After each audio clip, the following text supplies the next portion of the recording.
We have all the way from Sweden the wonderful Mr. Hakan Lidbo. Hakan has made over 350 records. I will reiterate that for you. But in addition to that, Hakan has an experimental side, and he's made a great many sound installations in places like the Swedish Museum of Performing Arts and many other places. He designed the world's biggest MIDI controller, which is really big, and he works with virtual reality, robotics, all kinds of things. So here is our plenary talk, Hakan Lidbo. We're all here because we're interested in the future of music, what it can be, except what it already is. I would like to present my work as an artist, but first also talk about a human superpower, which I think is the most poorly exploited natural resource on the planet, namely imagination. If I was the Prime Minister of Sweden, there will be a subject in school called imagination. But I'm not the Prime Minister, I'm a musician. And when you make music, it's all about imagination. You imagine a sound or a rhythm, melody, and then you bring that to life. As Justin said, I just released more than 350 records. All of them have been a practice in imagination. This is the oldest music instrument found. It's a flute that is 40,000 years old. When you play this flute, it has the same musical scale that we use today to compose most pop songs. So I think music came to us humans at the dawn of humanity. I think music is a part of the human construction. This flute is from a time when we were hunting mammoths and we shared the planet with Neanderthals. They are no longer here. We made them go extinct. The Neanderthals used tools, they had language and brains bigger than ours, but as far as we know, they didn't have art, they didn't have music. Maybe they didn't have our imagination. Are we, the humans, the only ones who can play and enjoy music? So in one of my projects, I gave synthesizers to the monkeys of Stockholm Zoo to see if they had any musical skills. They didn't. None whatsoever, they really suck. Maybe music is unique to our civilization, so we sent specially composed music into space from the Swedish space station S-Range. It was transmitted 9 years ago as a business card from humanity. So now it's traveled 9 light years. Still no reply. So that was another project of mine that failed. But I'm an artist, so my job is not to succeed or to find the answers. My job is to ask the questions. Imagination, creativity, innovation. Why some people get a lot of new ideas, some people can't even imagine that the world is changing. Everything evolves all the time. New ideas develop from old ideas, maybe except for crocodiles and bicycles, because the design was pretty good from the start. But almost everything else could be and will be much better than it is today. We just have to imagine. The first car, for example, they were really crap. Now they're better. All computers, really bad. We cannot even imagine what a computer can do and what a computer will be in 20 years from now. And of course, music. Take rock and roll. When it first was invented, people said, "Oh man, this is so fast, this is so hard and aggressive." 20 years later, people said, "Oh man, this is so aggressive, this is really hard music." This is an example of rock and roll today, music style called grindcore.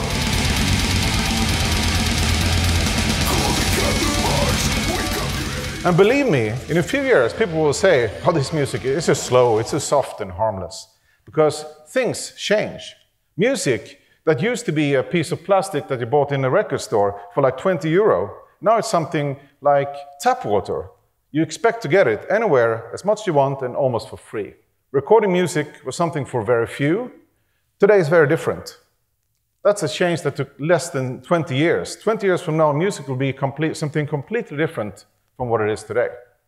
I don't know what. And we are changing. We're merging with technology, digitally and globally connected, soon with the ability to extend our senses beyond human senses. We're even transforming into a new species.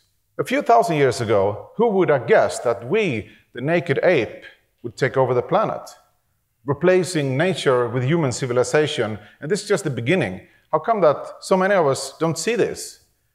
It's because of the way our brain works. We see the present and we can remember the past.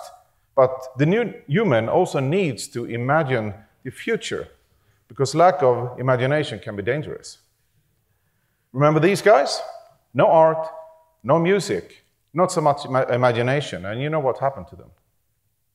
The human brain is a lump of fat trapped in complete silence and darkness, trying to make sense of whatever input it gets. The brain of a newborn baby is empty. It knows absolutely nothing, but it learns extremely fast. So through our lives, we build an inner world that is all we have seen, all we have experienced, and all we have felt. That is us. When we experience something, we don't really process so much of the input that we get. We rather compare it with what we already know inside. So we see something, most of what we experience, the feeling of being here, is not coming from the outside in. It's coming from our inner world. Sometimes we are challenged and experience something that doesn't quite make sense, something that is not yet inside our inner world. First we feel confused, but it's actually really good for us. This is the purpose of art, and the most important purpose of music. It's natural for us to believe only what we see or hear. That's how we are built. We used to see the horizon in all directions, and the stars seemed to glued like a dome on the sky. Okay, then the Earth must look something like this. But in order to look at the problem from the outside, from a place where we are not yet, we need a lot of imagination. So, is this how we should look at the future of music? It won't be easy, but we can do it. This was a school a few hundred years ago, and a school of today. Is this the best school we can imagine? This is a residential house from ancient Rome, and a newly built house that actually won awards 2,000 years later. I'm not an architect, but I'm thinking, is this the best we can do? Are the cities that we have and the ones we're building, are they the best we can imagine? Modern democracy means that we can choose between a few different predefined sets of opinions. And every few years, we put a piece of paper in a box. They did that 2,500 years ago. Is that the best system we can imagine? This is how our free economy distributes wealth. We can describe it like this. If we want a free market where business and people can prosper and be free, is this the best we can imagine? These are directed boards from different companies that do different things. They are within banking and creative businesses, but why do they all look the same? In the world of music, it's much easier. You can see that these guys like hip-hop. These guys like black metal. These girls like Japanese pop. Now, I'm not saying that the boards of companies should dress like that, but it's far more creative, isn't it? This was the structure of power in ancient Egypt, like 5,000 years ago. This is the structure of armies. This is the structure of most big corporations. You start working at a company, full of ideas how things could improve, but everyone tells you that a few plans and ideas, they come from above. We here in the warehouse, we don't come up with ideas. It's not our job. So you move up in the organization, not because of your new ideas, but because you do your part of the job. You accept the new plans and ideas come from the top. So one day, your loyalty has brought you to the very top. You become the CEO. And you have totally run out of ideas because they have never been promoted. So the very structure of our companies kill innovation. Are the universities much different? When kids find a stick, they can imagine it to be anything. When they play, it could be a spaceship or a lightsaber or a snake, but then we grow up and we just see a stick. It's kind of sad, isn't it? So the education system that we have built, are they like fun-packed adventure of imagination or a certificate that you can sit still and do as you're told for 10 years, and then you can qualify for a lot of jobs? Our societies, organization, they are in fact based on a structure of whole dictatorships, armies. I'm not so sure we built the best environment for creativity and innovation. Sometimes a bad environment, a crisis, could be the motivation for new innovations like global war or space race. But very often, New, disruptive ideas come from play, from having fun, and from music. When the church organ was developed into the first self-playing instrument, then the very first programming code was invented a few hundred years ago. And that made it possible to build the first programmable machines, and that started the Industrial Revolution. And the mechanics from another instrument, the harpsichord, became the typewriter. So technologies coming from music instruments became the computer and changed the world. This is one of the guys that received the Nobel Prize in chemistry for this new amazing material, graphene, that is only one carbon atom in thickness. The project his team did before starting working on graphene was the levitating frog. They proved that if you generate a magnetic field that is strong enough, a living frog becomes magnetic and float in midair. It's not very practical, but it is very cool. This is an early game for Amiga computer from the 80s. It's not so impressive, right? Music is not so bad, but still. The guy who built this game later came up with better and better ideas, like PayPal, Tesla Motors, and SpaceX. His name is Elon Musk. So these are the questions that I'm interested in. What is music? Where do those melodies and rhythms come from? And what are the mechanisms behind creativity? How can we improve our idea-making skills? Because I'm convinced it is a matter of training. Many of my projects are designed to force you to non-linear thinking, like a combination of chess on a Rubik's Cube, or another very difficult labyrinth game. Another project is a game where you have to come up with a totally new idea in 3 minutes and pitch it to the other players in 1 minute. It's called Makanatsu. Google that. This is a machine where you generate big questions about the future and about humanity. And at the same time, you generate music by flipping these 3 cubes. So the first part of the question plays the drums, and then the bass, and then the melody. So the question becomes music. We go to seminars to hear people talk about creativity, like I'm doing right now. But does it make you more creative? To me, it's like reading a book about how to lose weight. I mean, you have to exercise in order to lose weight, right? So we have to practice creativity by being creative, and practice innovation skills by making innovations.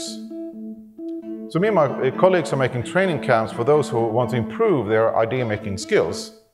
And I'm trying to observe my own creative process. Where do the ideas come from, and under what circumstances? For example, I did an app that transforms any sound into funky music in less than a second. And you do that by moving and flipping colored blocks. So this app gave inspiration to more and more ideas.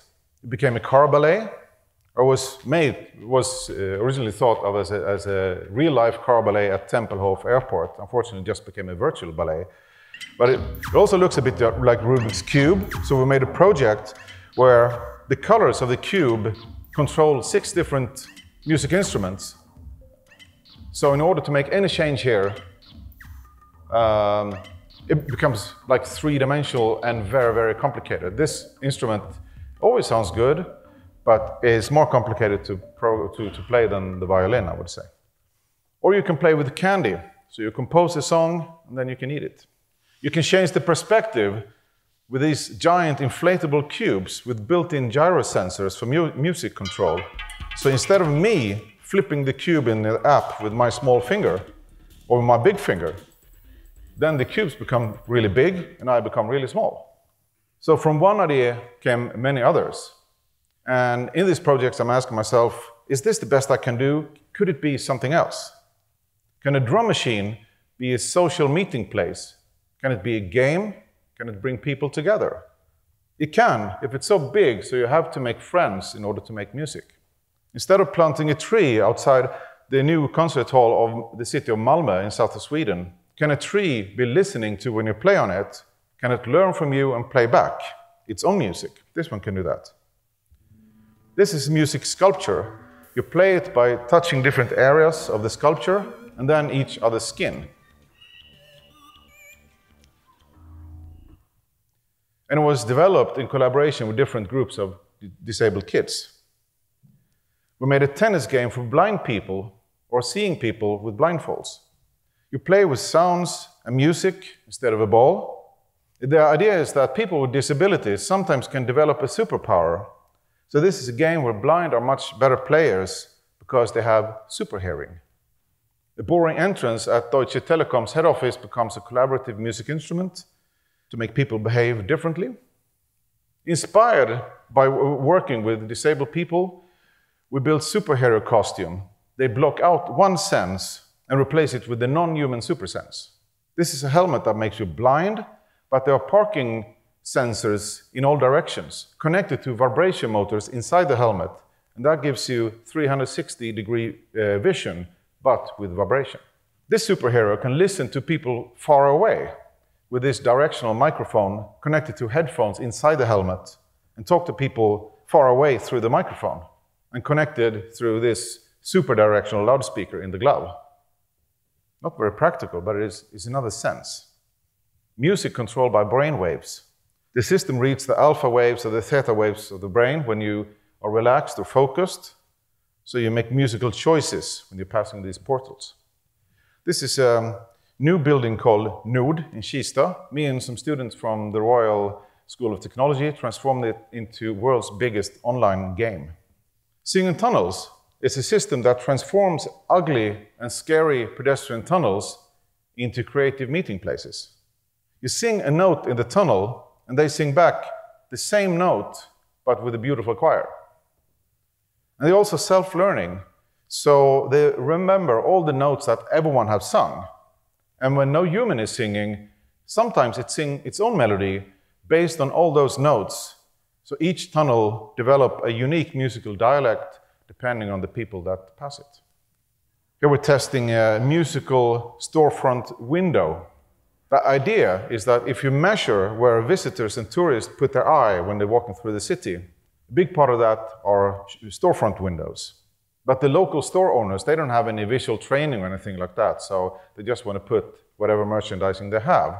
But we want to start a prize in Stockholm for the most artistic, most beautiful, most innovative storefront window. And we think that could be an effective way to improve the face of the city. Last summer, when Stockholm was hosting Eurovision final, I modified the crosswalks in the city, so these clicking boxes played music instead of just clicking. We're doing tests to see if the pavements can become pressure sensors and musical instruments. We're building Internet of Sounds instead of Internet of Things. So the sounds of the object in your home become digital controllers. So the objects you already have become digital controllers.